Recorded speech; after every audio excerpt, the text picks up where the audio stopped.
स्वागत है इस विश्लेषण में। आज हम उन बुनियादी योगदानों के बारे में गहरी चर्चा करेंगे जिन्होंने हमारी आज की आधुनिक दुनिया की नींव रखी है। शुरुआती शहरों के बसने से लेकर मानव कल्पना की आखिरी सीमाओं तक का ये सफर सच में बेहद हैरानगेज होने वाला है। तो आइए एक नज़र डालते हैं इस रोड मैप पर।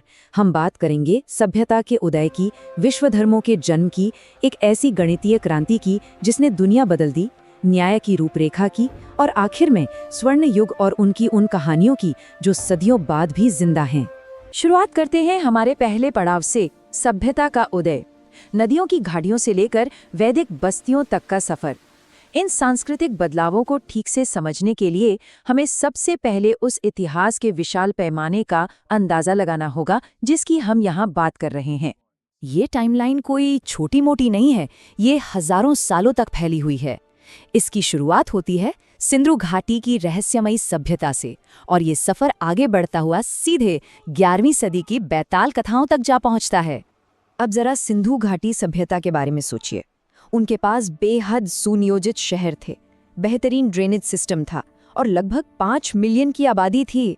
लेकिन फिर भी जलवायु परिवर्तन की वजह से ये सभ्यता ढल गई, और इनका सबसे बड़ा रहस्य ये है कि उनकी लिपि यानी उनके लिखे हुए शब्द आज तक कोई पढ़ ही नहीं पाया है।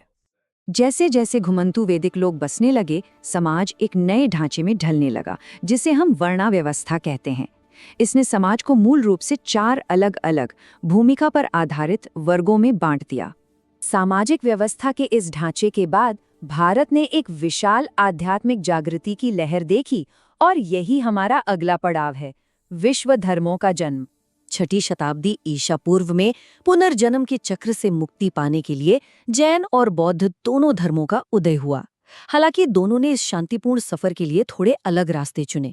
जहां जैन धर्म ने पूरी तरह से अहिंसा और कठोर तपस्या पर जोर दिया, वहीं बौद्ध धर्म ने इंडल्जेंस और एक्सट्रीम रिस्ट्रेंट के बीच का एक संतुलित मध्यम मार्ग अपनाया। राजकुमार सिद्धार्थ गौतमा की कहानी तो काफी मशहूर है। उन्होंने मानव दुख को समझने के लिए अपना आरामदायक जीवन पूरी तरह त्याग दिया, और अंततः एक बोधि वृक्ष के नीचे बैठकर उन्होंने निर्वाणा प्राप्त किया। यहीं से उन 4 बुनियादी सत्यों का जन्म हुआ कि दुख है, दुख का कारण है, दुख का अंत संभव है, और अष्टांगिक मार्ग ही उस अंत तक पहुंचने का रास्ता है। लेकिन ध्यान देने वाली बात यह है कि प्राचीन भारत ने सिर्फ आत्मा को ही नहीं समझा, उन्होंने ब्रह्मांड और उसे समझने वाले नंबर्स को भी डीपली मैप किया। और यहाँ से शुरुआत होती है हमारी गणितीय क्रांति की। अब इस आसान से प्लेस होल्डर को ही ले लीजिए, 0 यानी 0। एक ऐसी बेमिसाल खोज जिसने हमेशा के लिए गणित और रिकॉर्ड कीपिंग को बिल्कुल बदल कर रख दिया। दरअसल दूसरी सभ्यताओं ने भी प्लेस होल्डर्स का इस्तेमाल जरूर किया था, लेकिन ये भारतीय उपमहाद्वीप ही था जहां कुछ नहीं कि इस प्रतीक ने एक विशाल छलांग लगाई और अपने आप में एक पूर्ण संख्या बन गया।